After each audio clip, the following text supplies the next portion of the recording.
I know who you gonna meet, who you gonna meet, who you gonna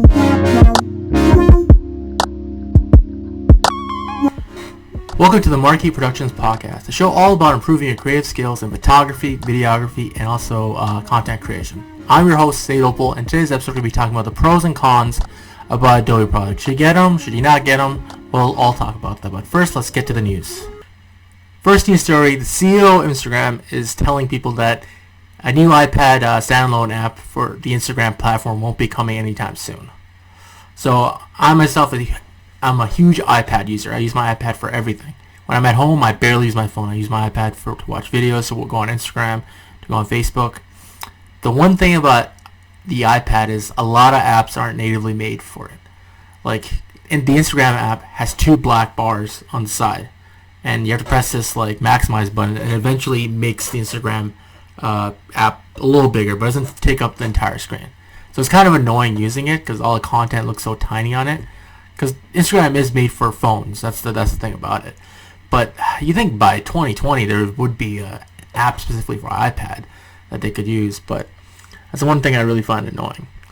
And the reason why they haven't made an iPad app yet that's like made specifically for iPad is that they don't think of it as like a priority. They have other things that they're thinking of working on, like the regular Instagram app, which I think is kind of stupid. Because like, how many people use their use their iPad for Instagram? A lot of people use it. Me personally too. So like, they should try to make a standalone app. But I think it'll change soon. I think they'll have to eventually make one for the iPad that's like proper sized. It's because nowadays they have these foldable phones like the Galaxy Fold, the Huawei foldable phone. All these phones are becoming bigger and bigger, and they're becoming bigger in the market.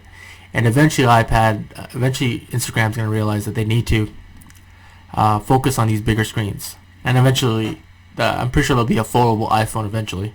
So they're going to have to make apps for these specific devices. Hopefully sometime soon. For the second story, YouTube is demonetizing videos that reference blank and blank. You're probably wondering why I said blank and blank. Because I don't want my video to be demonetized, so I'm just going to give you a hint. It's the biggest news story in the world right now. Major leagues have closed down, like the NBA, the MLB. So I'm going to give you guys a minute. You guys can figure it out, okay?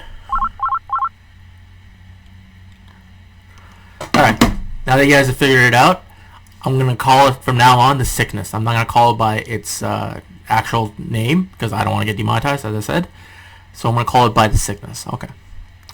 So YouTube has this advertising guideline that states that sensitive topics will get your video desensitized, or will get your video demonetized.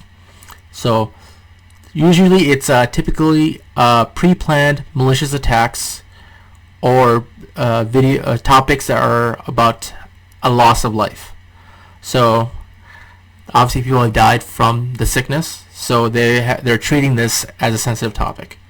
So YouTube obviously puts their advertisers first because they're the ones who pay to get their videos on YouTube, right? Their advertisements, and that's how the YouTubers make money, and that's how YouTube, the company, makes money as well. So if the advertisers go away, there's no way for anybody to make money off YouTube. So whatever they feel is considered sensitive, they're not going to allow that video to go up. So let's say if you're watching my video and a Starbucks video plays in front of it, and I mention the sickness, and then people they're thinking is that the sickness and Starbucks are related now. Like, so if it feels like they're related, so they feel like their brand will get lower and lower. So they're doing this to save their brand, which makes sense, but kind of sucks because YouTube is all about free speech. But you can always put your video up; it'll get demonetized. You won't make any money off it. But free speech also has its downfalls as well, right? Like, you can still put your content up, but eventually, if you want to make money off your content, you're gonna have to follow these guidelines. And that's the world we live in, and that's how a lot of YouTubers get paid, and that's how they make money. So, unfortunately, it sucks, but it's better than China. In China, even if you say something specific about something, they won't even pay. Like, let's say you won't even get paid, but you'll also Like the Chinese government will get mad at you and they'll go after you. So even though we live in a society that's not totally free, but it's way better than other societies. So on to the main topic, the pros and cons of Adobe products. A lot of people love them, some people hate them, but they're the leader in the creative space. So they make products for filmmaking, photography, illustration, web design, magazines, pretty much everything that has to do with creative work. So let's go through the pros. So obviously the product is really good. It's the industry standard for a lot of creative companies, a lot of media agencies, a lot of social media marketing companies. They use these products to make their videos. They use these products to make like creative designs for logos. They use it for pretty much everything. Like most photographers, if you ask them, like, oh, which program do you use? Oh, yeah, I use Lightroom and Photoshop.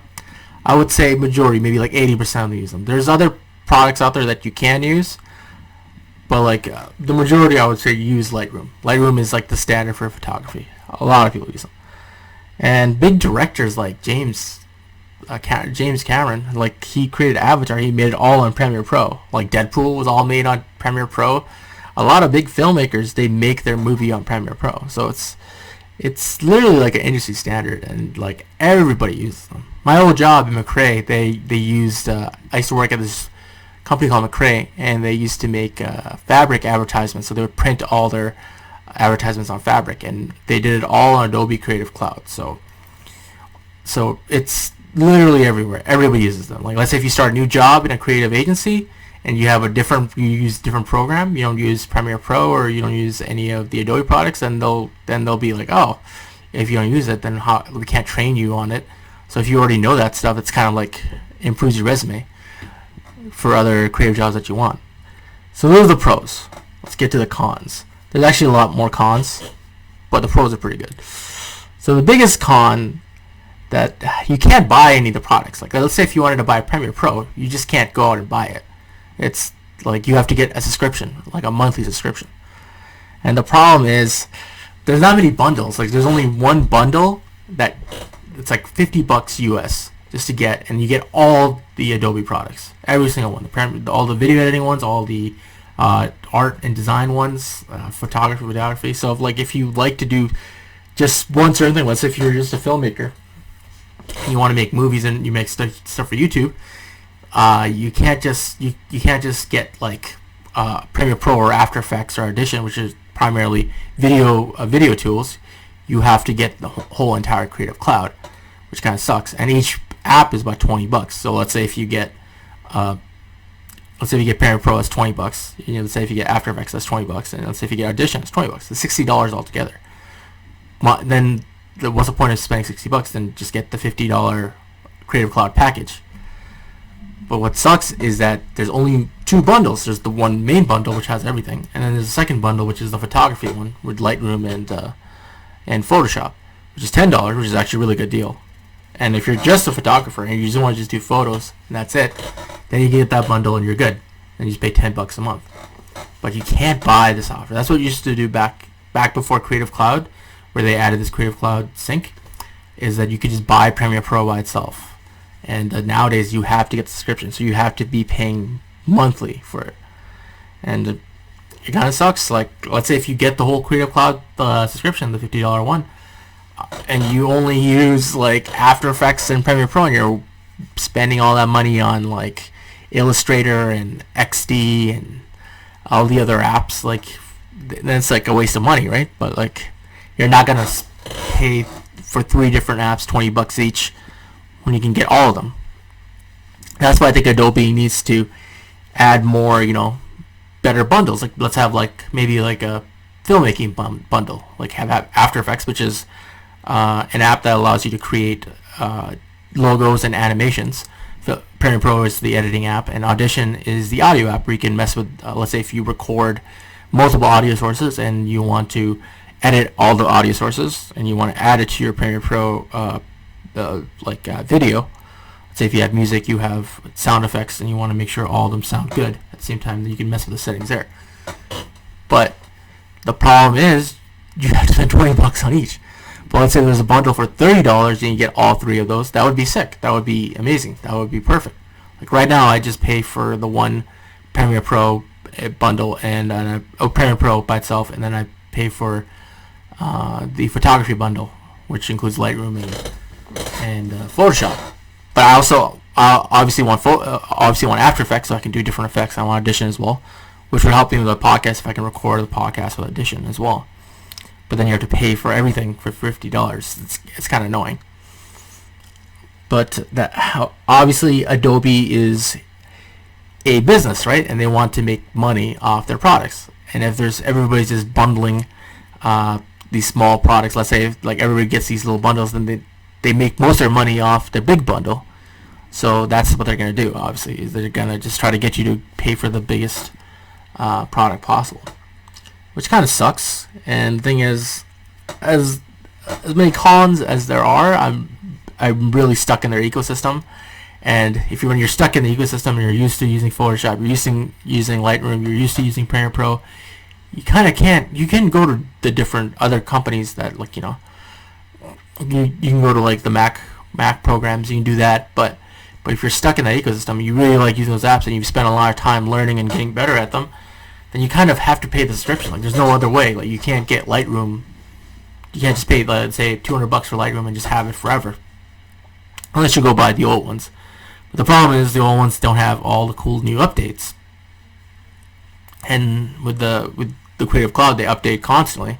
So in Premiere Pro, they added this new feature called Auto Reframe, which so let's say you make a video. Let's say you make a video and you want to make a video for YouTube and you want to make a video for Instagram story. So from YouTube, the frame is this big. For Instagram story, it's this big. So what Auto Reframe does is, like, when you make your full YouTube video, it senses exactly what's in the frame that you want. Let's say if there's a car in the middle of the frame, it'll cut everything else out by itself. So it'll do it by itself. But let's say if you had Premiere Pro from 10 years ago and you don't have the updates, then you can't do it. So that's how they really get you. It kind of sucks because, like, you got to subscribe to get all the new updates, the new cool updates that help you become a better filmmaker or a better photographer. But you have to just keep subscribing. It's really annoying.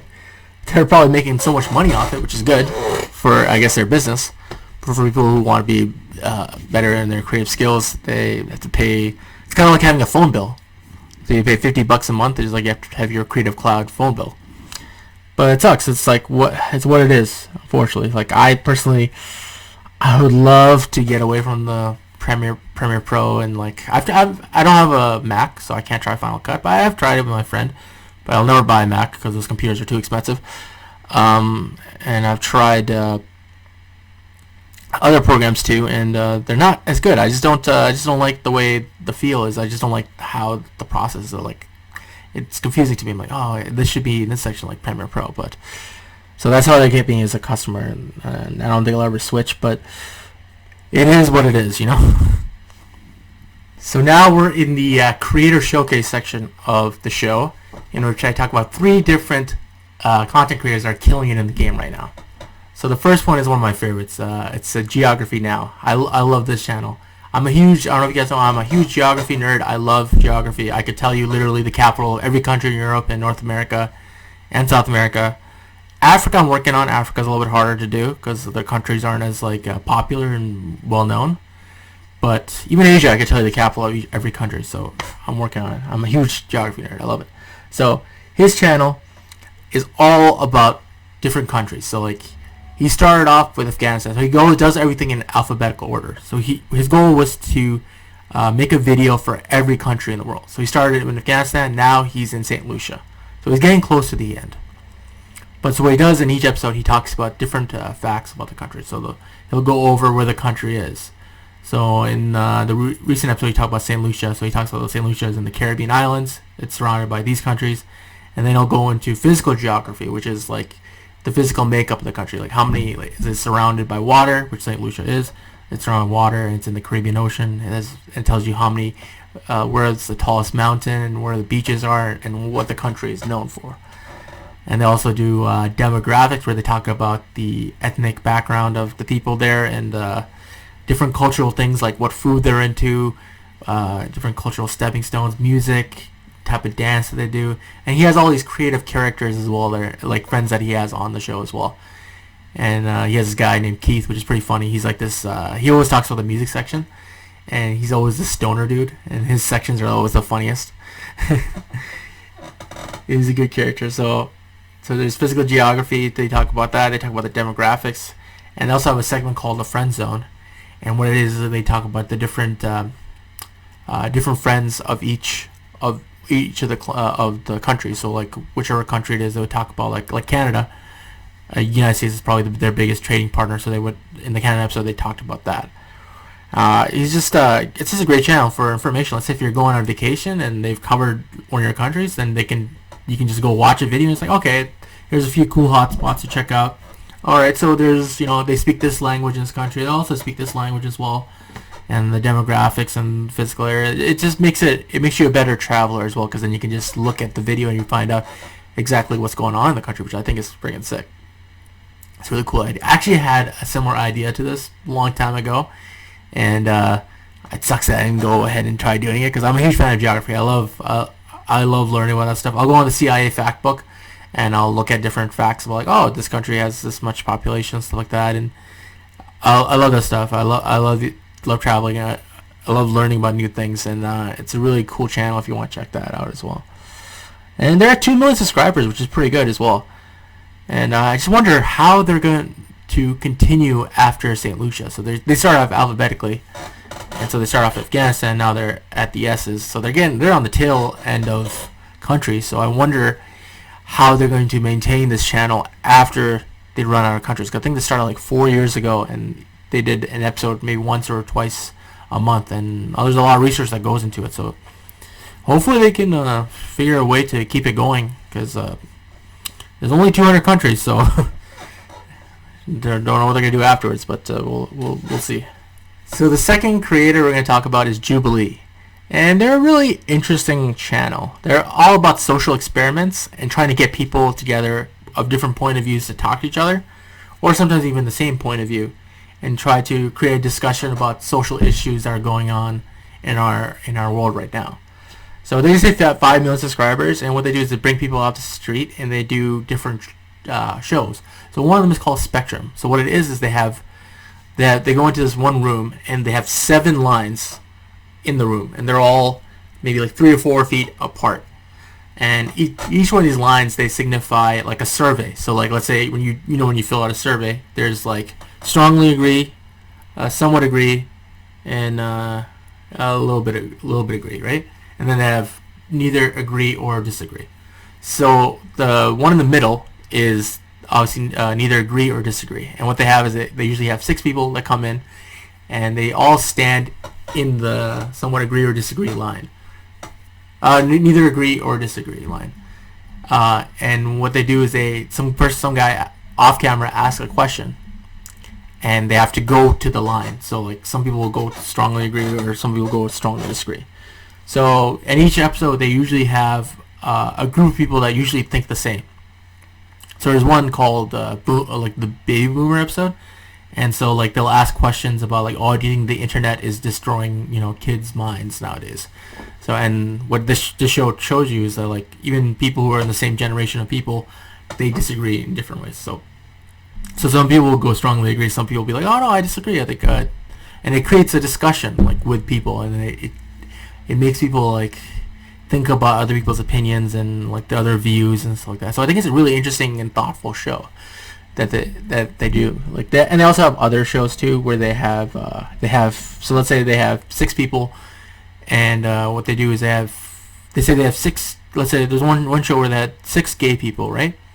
5 of them are actually gay and 1 of them isn't. And the whole point of the show is to try to figure out which one of the guys is not the gay guy. And so it's like a interesting show where they try to figure out exactly. They'll ask the other people questions, and they'll be like, oh, I wonder. And then in the end, you find out. Sometimes people don't get it right. Some people do get it right. And it's different every week. It's a really cool show. And then they have another one where they have one guy that comes in, and he'll be like a cop, or like he'll be something. So there's one episode where there was a cop there, right? And then they have a booth, so they're separated. And they have people come from the street, and then all they know is they're talking to a cop, right? but they don't see each other. It's kind of like those like the confessionals at like a Roman Catholic church, and so you get to ask questions to this cop, and some people will be like, "Oh, are all cops racist?" And then this way it's kind of not anonymous, and the cop can't get angry with the person, and the guy asking the question doesn't have to filter himself to the person. So it's really cool. It's like all these cool social experiments. It's a very interesting show. I love watching it. So honestly, it's a really interesting. Definitely check it out, and it's just a cool way of figuring out people's perspectives. Like even baby boomers who are all not the same, but they're different. They have some views that are similar, but they are able to connect with each other. It helps people who have different political allegiances to connect with each other as well. It's really cool. It's a really good show. Definitely check it out. It's called Jubilee. Sorry. So the third creator is Bradley Martin. This guy, he's a famous YouTube fitness guy. This guy is absolutely jacked. He's absolutely huge. He owns his own gym called Zoo Culture, and it's in LA. And he's training with famous celebrities, YouTube celebrities like Nelk Boys. And this guy is just absolutely gigantic. And I watch his videos because I'm into weightlifting and fitness. He's a really good resource in finding out about which exercises to do and how to do them and how to do the proper form. And he's also done some pretty funny viral videos where there's one video where he dressed up as Kratos. He got all the white paint on him and the red Kratos has that red line that goes across his body. And he's walking around the mall and people are just noticing oh, he's Kratos because he's jacked, right? So he looks like Kratos as well. He shaved his head off too as well. And he had the equipment. He had the axe, from God of War, the recent God of War. It's a good channel, especially if you want to learn about working out. And he also sells his own merch. I noticed after researching all these YouTubers, a lot of them sell their own merch, and that's how they actually make a lot of money off there too. So if you're thinking about creating content for your business, or you just want to be a YouTube creator, think about that. Think about the idea of creating merch eventually. When you get some buzz about your channel, that's another good revenue stream that you can attach to your other revenues. So that's the podcast. Thank you guys for listening and watching to the Marquee-Productions Podcast. You guys can follow me on Instagram at Zaidopal. You can follow the Marquee-Productions Instagram at Marquee_Productions. You can also follow the YouTube channel at Marquee-Productions. And the podcast, the same name. You can rate and subscribe on Apple Podcast. And if you guys want to work with me, you can go to my website, www.marquee-productions.com. You can email me through there if you want to work with me. You can check out my portfolio and everything else. Thank you guys for watching and listening again. And go out and create.